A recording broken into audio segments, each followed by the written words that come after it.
All right, what's with all these ACL tears? So, Washington Commanders, you guys saw this video, right?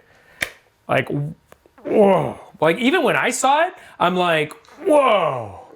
That was pretty remarkable. And it was caught on video. And in fact, even the video showed cameramen behind him pointed directly at him. So, like, it's remarkable the kind of shots we got on Zach Ertz, Washington Commanders, tight end. Boom! Major ACL injury.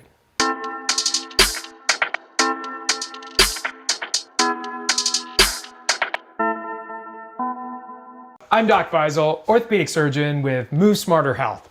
We are sponsored by an educational grant from Kinesi Movement. I love sports. I love talking about injuries. I take care of shoulder and knee injuries, and I operate and treat on them. And please consider this an educational, informative video only. Here we go. So what happened? All right. So basically his leg went like that, right? So you basically went like that. Like, look at this. Like if I were, like, I know everything's falling apart, right? So you're coming in like this. The head is going like this. What happens? Boom, boom, boom, right? That's what happened. So it's a high, like knee impact, high above the knee. So what happens in that case? It's not a dashboard injury, because when we describe dashboard injuries, then, meniscus on the floor. Don't drop the meniscus. Okay, so dashboard injuries we typically have in car accidents are like this.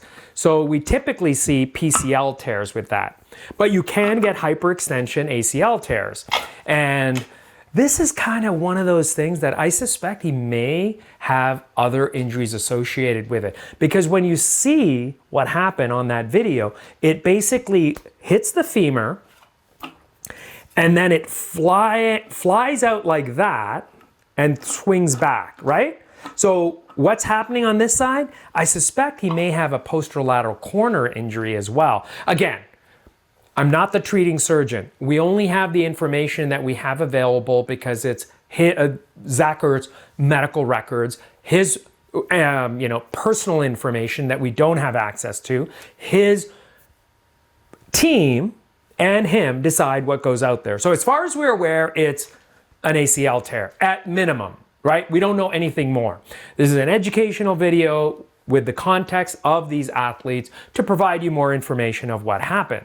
Now, if he blew this out with the ACL and posterolateral corner, pretty significant injury. If it's an isolated ACL tear, that would be a best outcome. Isolated ACL tear would be the best outcome you can have. Why? Come on. Because if it's an isolated ACL tear, then all you have to deal with is the ACL. The meniscus is very important. If you lose your meniscus or tear it and need a repair, it impacts your recovery. Now, if you have an ACL tear and meniscus, the meniscus healing is better. Why? Because when you drill the bone tunnels, you create blood, and there's blood in the joint. The blood acts as growth factors, and it can help you heal and everything else. However, that doesn't mean that the athlete isn't going to have growth factors and all sorts of regenerative technology as well at the time of the surgery. And why are my hands gesticulating? I'm not Italian. So he blows out the ACL. That's all we know that's happened. He's going to have surgery. That is definitely, he's out for the season. What does that mean to the Commanders? Nothing, they suck already. Nothing. They suck already. Wait, did I say that? Oh! No. That was Joey filling in the words. I think the Commanders are great. All three of those words. Anyway, okay. ACL tear, not a laughing matter. We can joke all we want, but yeah, here's hoping that he has a great recovery. And so, the thing about ACL is it can be very position specific and sport specific. Now, if you're a race car driver, ACL is not the end of your career. Now, it's going to be sore. If it's your driving leg, you'll recover. You'll get back to driving. Could you go back to Formula One? Probably. I mean, they recover from all sorts of fractures and trauma and stuff like that, and they're back driving. Now, however, if you're a gymnast, if you're a volleyball player, basketball player, soccer player, football player, Unless you're only an isolated defensive linebacker where your PCL is at higher risk, you still need your ACL, but it's not going to be the worst thing in the world. But if you're a player that runs a lot and catches the ball and has to pivot and shift like a quarterback or a receiver, then yes.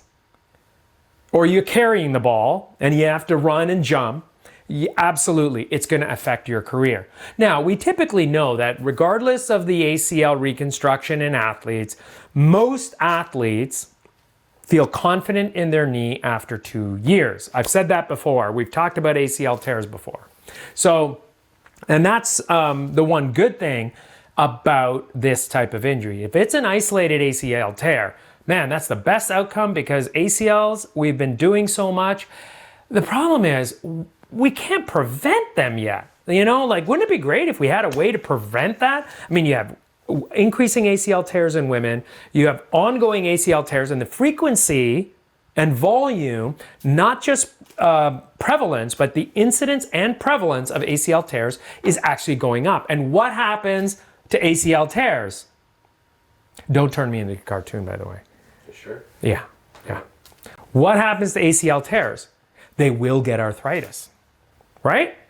So ideally you could prevent it, but could you prevent someone from crashing into you like that? Yeah, it's a tough one. Any questions? How bad would this have been if his foot was planted? Oh. So now, let's take a look at this. Now, if this is on the ground, squeaking a lot, and say he was running, he plants and he's running, and you go like this, can you imagine if this stayed? Do it. All right, let's try that again. Okay, all right. I'm not strong enough to rip plastic out of screws and bones, but okay. Enough of that. This is not about fun and games, people. So he blows out his ACL. He probably could have had a more severe injury, and my concern would have been a fracture dislocation or severe dislocation, or with that amount of impact. And I know it was his shoulder, but it could have been his helmet. Like, that would have been brutal. Is that called spearing? So it wouldn't have been like a spearing because technically his shoulder got him. Oh, that got close. That got so close, right?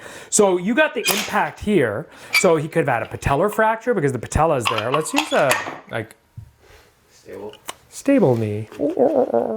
So could have been here, could have broken along here. It still could have dislocated and hyperextended, in which case you could have had a multi-ligament injury. Now, again, all we know is what's been published out there about his injury. I'm not the treating surgeon. This is educational context within the context of an athlete's injury to provide you more information. However, I do believe that, the contact situation would have been more like almost a car accident, right? Like, imagine how fast that player is going. How much does the guy that tackled him, how much does he weigh?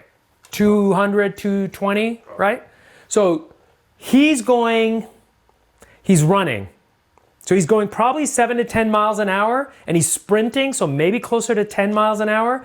So you have athlete number one who weighs 220 pounds going 10 miles an hour in this direction. You have athlete number two, he's probably faster, going 12 miles an hour, 185 pounds? He's probably up over 200. Oh, he's probably 200. So, I know what you're thinking. This is like your high school math problem. Train going in this direction, automobile going in that direction, right? Well, it's simple physics. So you got one body of mass with gravity, 220 pounds, 10 miles an hour. 220 pounds going off angle, right? They're off angle. So the vector, the force vector in two different directions impacts, what's going to happen? It's a collision, right? So if you look at it from a collision standpoint, those are high forces. Now, if we keep it simple and let's assume it's like this. So this is 10 miles an hour, 12 miles an hour, 22 miles an hour with 400 and odd body weight of force impacting in different directions. Something's got to hurt. Unfortunately, one guy had his shoulder pads. He was protected. He went in solid, like he protected his core, his alignment, and he went in for the hit. So he was prepared for that hit. The other guy, he might have been prepared for the hit, but he jumped and his leg is loose. He wasn't expecting to get taken down like that. You know, maybe it would have been different if he bent his knee and arched his hip and went over. Like I would demonstrate that, but you know, I don't want you guys to be like so impressed with my acrobatics. So I'm not going to do that on film, of course.